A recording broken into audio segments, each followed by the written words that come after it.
அனைவருக்கும் வணக்கம். வாரம் ஒரு அக்குபஞ்சர் புள்ளி அப்படின்ற வரிசையில இன்னைக்கு நாம பார்க்க போற புள்ளி SI1. அதாவது சுண்டு விரலின் உட்பக்க நகக்கோண முனையில் அமைந்திருக்கிறதா SI1. இந்த பாயிண்ட போடும்போது என்ன வேலை நடக்கும் அப்படின்றதெல்லாம் நாம பஞ்சபூத புள்ளியா பார்த்துருக்கோம். ஸோ அந்த பிரச்சனைக்கெல்லாம் SI1 பாயிண்ட் போடும்போது எந்த மாதிரி உணவுகளை நாம கொடுக்கணும் அப்படின்றதையும் சேர்த்து தான் இப்ப பார்க்க போறோம். இப்ப SI1 அப்படிங்கும்போது சிறுகுடலில் காற்றுப்பூத புள்ளி. சிறுகுடல் அப்படின்றது நமக்கு செரிமான மண்டலத்தினுடைய ஒரு முக்கியமான உறுப்பு அப்படின்றது நம்ம எல்லாருக்குமே தெரிஞ்ச விஷயம்தான்.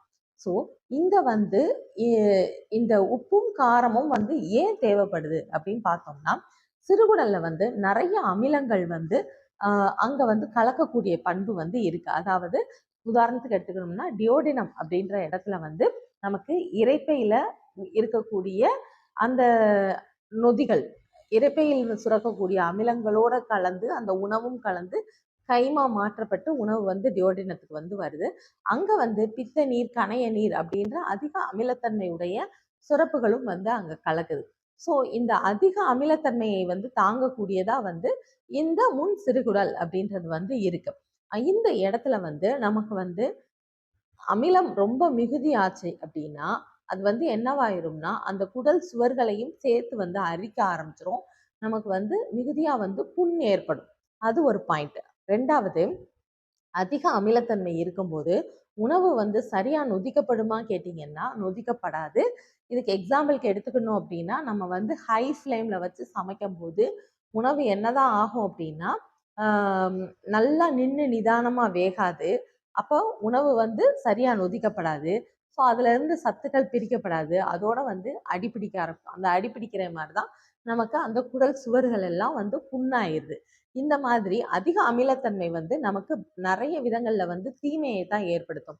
அப்படி இல்லை அப்படின்னா, அமிலத்தன்மையே இல்லை, அதுவே இல்லாம இருக்கு அப்படின்னா, அப்ப என்ன ஆகும்னா அங்க உணவு தேக்கமாகும். தேக்கமாகி அமிலங்களால நொதிக்கப்படாம பாக்டீரியாஸால நமக்கு உணவு நொதிக்கப்பட ஆரம்பிக்கும்.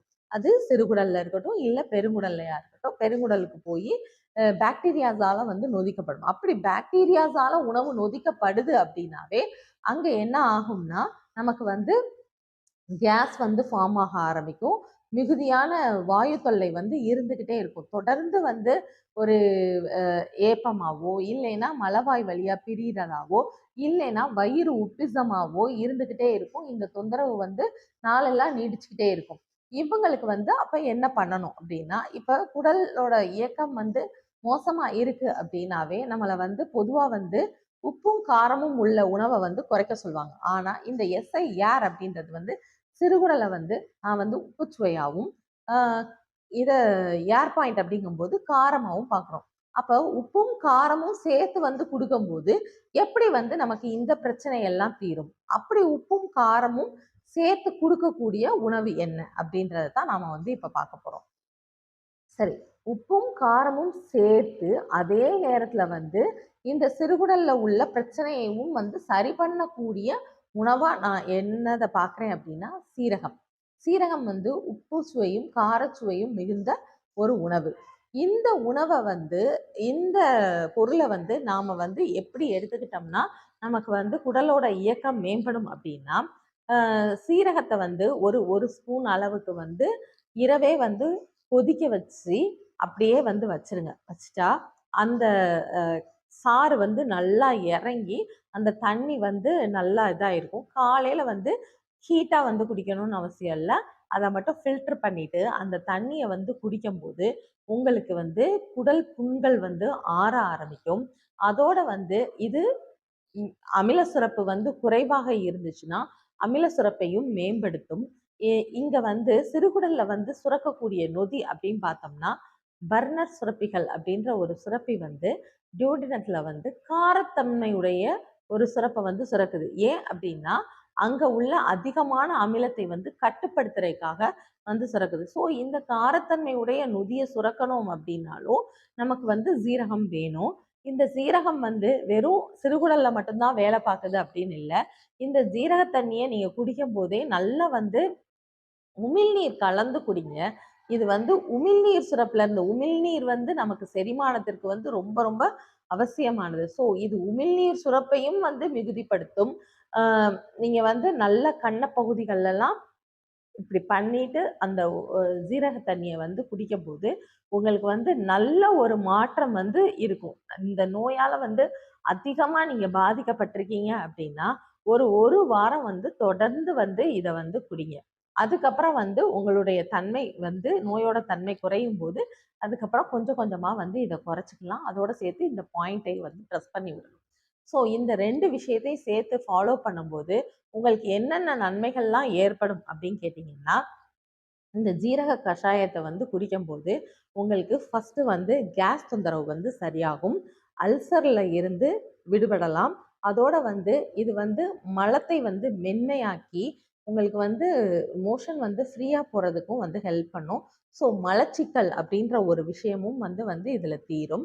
உடல் இயக்கத்தை வந்து மேம்படுத்தும். அப்படிங்கும்போது முழுமையான ஒரு செரிமானம் நடந்து உங்களுக்கு நல்லா வந்து சத்துக்கள் பிரிக்கப்பட்டு நமக்கு வந்து பிளட்ல கலக்கக்கூடிய வேலையை வந்து இந்த சீரகம் செய்யும். இதுக்காக தான் இதுக்கு பேரே வந்து சீர் அகம். அகத்தை சீர் செய்தல். நம் உடலை வந்து சீர் செய்யக்கூடிய பொருளா வந்து சீரகம் வந்து இருக்கு. இந்த சீரகத்தை வந்து நீங்க எடுத்துக்கோங்க. இது வந்து மருந்தா எடுத்துக்கிறீங்க அப்படிங்கும்போது உணவுப் பொருள் தான். உணவே மருந்து அப்படின்ற கான்செப்டா தான் இருக்கும்போது மருந்தா எடுக்கும்போது நீங்க வந்து ஒரு வாரம் எடுங்க. அதுக்கப்புறம் வந்து அதை வந்து குறைச்சிக்கணும். டெய்லி வந்து எடுத்தேன் அப்படின்ற மாதிரி வந்து இருக்கக்கூடாது. அதே மாதிரி வாயு உற்பத்தி பண்ணக்கூடிய பண்டங்களை வந்து தவிர்க்கணும். நல்லா வந்து பிரச்சனையை வந்து சரி பண்ணிட்டு அதுக்கப்புறமா வந்து நாம கொஞ்சம் கொஞ்சமா சேர்த்து பார்க்கலாம். ஃபர்ஸ்ட் வந்து பகல்ல மட்டும் சாப்பிடணும். இரவு வந்து வந்து எடுக்கக்கூடாது. வாயு உற்பத்தி பண்ணக்கூடிய பண்டங்களை எப்பவுமே யாராக இருந்தாலும் நல்ல குடல் அமைப்பு கொண்டவங்களா இருந்தாலுமே இரவுல வந்து வாயு உற்பத்தி பண்ணக்கூடிய பண்டங்களை வந்து சாப்பிட்றது வந்து நல்லது இல்லை. அதெல்லாம் வந்து அவாய்ட் பண்ணிடணும். ஃபர்ஸ்ட் வந்து நல்லா மென்று சாப்பிடுங்க. பேசாம சாப்பிடுங்க. இதெல்லாம் வந்து உங்களுக்கு வந்து அதிகமா வந்து வாயு உற்பத்தி ஆகிறத வந்து தடுக்கக்கூடியது. ஸோ தேவையில்லாத காற்றோடு சேர்த்து உணவை உள்ள போகும்போது அந்த காற்றும் சேர்ந்து உள்ள போய் நமக்கு வந்து ஒரு தொந்தரவை தான் ஏற்படுத்தும். ஸோ இந்த பிரச்சனையால கஷ்டப்படுறவங்கள நிறைய பேரை நான் பார்த்துருக்கேன். ஸோ ஈஸியாக சொல்லிடுவோம் ஏப்பம் தானேன்னு. ஆனால் அதுக்காக வந்து அவங்க வந்து ரொம்ப வந்து சிரமப்படுறாங்க. வயிறு பொறுமிக்கிட்டு இருக்கிறது, இந்த மாதிரி விஷயங்கள் எல்லாமே உங்களுக்கு வந்து படிப்படியாக குறைய ஆரம்பிக்கும். கூடவே சேர்ந்து அக்குபஞ்சர் ட்ரீட்மெண்ட்டையும் சேர்த்து எடுத்துக்கோங்க. எடுத்துக்கும் போது உங்களுக்கு நல்ல ஒரு ரிசல்ட் இருக்கும். அக்குபஞ்சர் படித்தவங்களா இருந்தீங்கன்னா இந்த நீடில வந்து போடுங்க. இல்லைன்னா நீங்கள் இந்த பாயிண்ட்டை ப்ரெஸ் பண்ணுங்க. ப்ரெஸ் பண்ணி விடும்போது உங்களுக்கு நல்ல ஒரு மாற்றம் இருக்கும். அக்குபஞ்சர் என்னும் அற்புதமான மருத்துவத்தை அனைவரும் பயன்படுத்தி பலன் பெற வேண்டும் என்று கேட்டுக்கொள்கிறேன்.